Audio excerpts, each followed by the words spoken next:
je pense que la formation de premier secours, elle est nécessaire pour le grand public, qui permettront de réaliser un geste de secours en attendant que les secours arrivent, justement.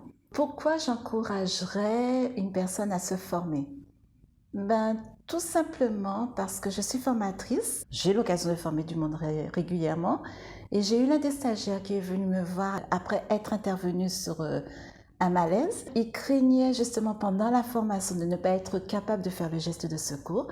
Il y a eu un malaise, il est intervenu et il est venu près de moi avec toute fierté pour me dire Corinne, j'ai retenu ce que tu nous as dit, j'ai pu réaliser le geste de secours et ce qu'on a appris lors de la formation, c'est exactement ce qui s'est mis en pratique, appeler le SAMU, expliquer ce que la personne avait et m'a accompagné pour réaliser la suite des gestes de secours.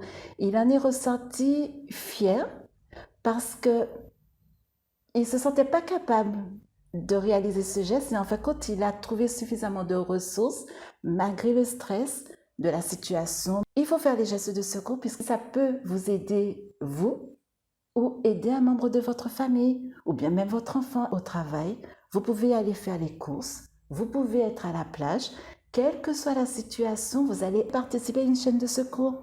Et quand les secours vont arriver, il y aura déjà quelque chose qui aura été fait. Il y aura un bilan qui sera transmis au SAMU, ils auront déjà une vision de ce qui est en train de se passer et vous participez à cette chaîne de secours. En fait, vous êtes le premier maillon de la chaîne de secours. La formation est accessible à partir de 10 ans, le PSC en tout cas. Même les personnes à mobilité réduite, on est capable de s'adapter à la personne pour pouvoir réaliser la formation. Elle est adaptée à tout public.